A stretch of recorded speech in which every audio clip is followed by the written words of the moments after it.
Assalamualaikum warahmatullahi wabarakatuh. Di sini kami dari kelompok 4 akan mempresentasikan materi mengenai anomali keberagamaan dalam Islam. Sebelumnya, saya akan memperkenalkan anggota dari kelompok kami.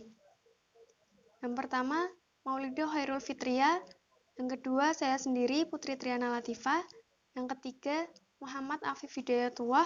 Dan yang keempat, Wiji Ayu Penggalih. Selanjutnya, materi yang pertama akan saya sampaikan mengenai pengertian anomali dan keberagamaan. Anomali adalah penyimpangan atau kelainan atau ketidaknormalan. Terminologi anomali dalam bahasa sehari-hari diartikan sebagai suatu keganjilan, keanehan, atau penyimpangan dari yang biasa atau dari keadaan normal yang berbeda dari kondisi mayoritas. Dengan kata lain, anomali adalah penyimpangan terhadap sesuatu yang biasa atau normal dan telah menjadi kondisi umum atau mayoritas dalam suatu lingkungan tertentu. Selanjutnya, pengertian keberagamaan. Keberagamaan atau religiusitas merupakan tingkat pengetahuan, keyakinan, pelaksanaan, dan penghayatan seseorang atas ajaran agama yang diyakininya, atau biasa disebut suatu sikap penyerahan diri kepada suatu kekuatan yang ada di luar dirinya yang diwujudkan dalam aktivitas dan perilaku individu sehari-hari. Sekian materi yang dapat saya sampaikan. Selanjutnya akan disampaikan oleh rekan-rekan saya. Baik, di sini saya akan menjelaskan materi selanjutnya. Sebelum saya melanjutkan materinya, perkenalkan, nama saya Wiji Ayu Penggalih, NIM 2020-3182.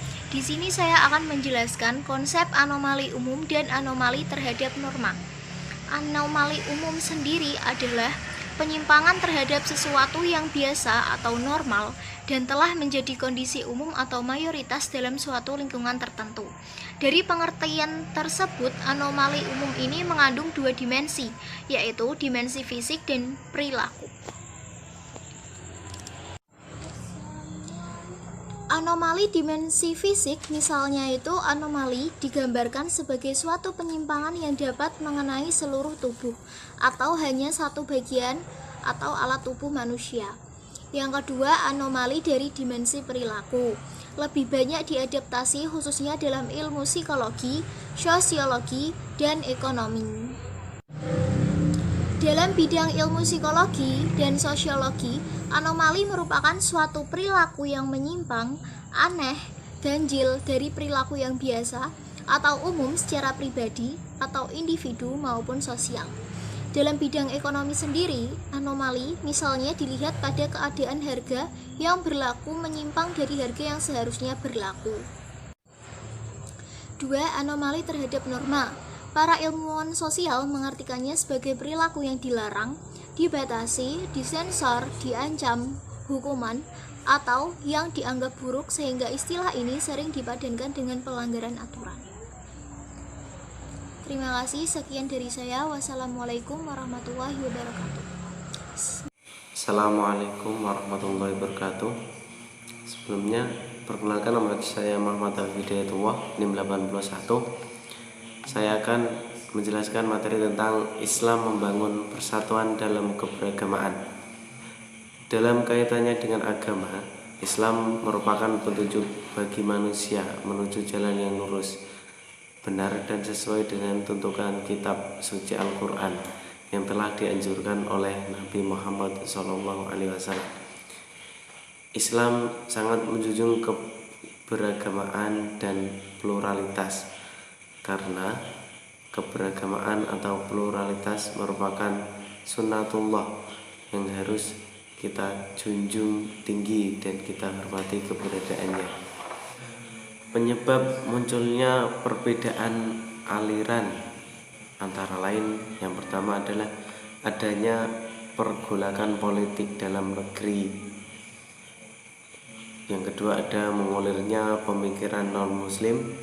Yang ketiga, akibat dari proses perubahan kultural dan politik dari masyarakat tradisional ke modern dan dari politik regional ke dunia.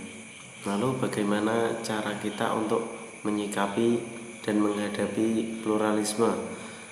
Itu yang pertama ada prinsip keberagamaan yang lapang, itu ada keadilannya objektif. Yang ketiga ada menjauhi kekerasan dalam berinteraksi dengan pemeluk agama lain, termasuk ketika melakukan dakwah. Yang keempat ada menjadikan keragaman agama tersebut sebagai kompetisi positif dalam kebaikan. Assalamualaikum warahmatullahi wabarakatuh. Perkenalkan, nama saya Maulidah Khairul Fitriah, NIM 20203100078. Di sini saya akan menyampaikan materi tentang sikap remaja dalam beragama. Manusia pada waktu lahir belum membawa sikap, karena sikap itu timbul dari hasil belajar yang diperoleh melalui pengalaman dan interaksi serta komunikasi individu terus-menerus dengan lingkungan sekitarnya. Sikap termasuk salah satu bentuk kemampuan jiwa manusia yang berupa kecenderungan terhadap suatu objek. Zakiyah Darajat membagi sikap remaja terhadap agama kepada beberapa bagian, yaitu 1. Percaya atau beragama turut-turutan. Suatu keluarga yang taat menjalankan agamanya menunjukkan bahwa ibu, bapak, dan keluarganya taat dalam beragama. Sementara para remaja yang tinggal di sekitarnya hanya ikut-ikutan melaksanakan ibadah dan mengamalkan ajaran-ajaran agamanya. Kemudian yang kedua yaitu percaya dengan kesadaran.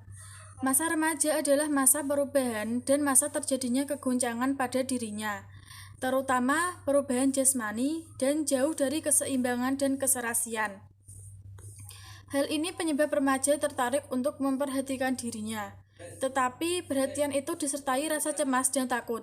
Perasaan ini menentang orang tua dan dorongan seksual. Kemudian yang ketiga yaitu kebimbangan remaja dalam beragama. Kebimbangan dalam beragama mulai menyerang remaja setelah pertumbuhan dan kecerdasannya mencapai tingkat kematangan, sehingga remaja bisa mengkritik, menerima atau menolak sesuatu yang disampaikan kepadanya. Kemudian yang keempat yaitu tidak percaya kepada Tuhan. Masa remaja akhir timbul rasa gelisah, resah, gundah gulana dalam hidupnya, merupakan pantulan jiwa remaja yang tidak mempercayai adanya Tuhan secara mutlak. Di samping itu, keingkaran remaja terhadap Tuhan berasal dari keadaan masyarakat yang dilanda penderitaan, kemerosotan moral, kekacauan, dan kebingungan. Sekian presentasi yang dapat saya sampaikan, kurang lebihnya mohon maaf. Wassalamualaikum warahmatullahi wabarakatuh.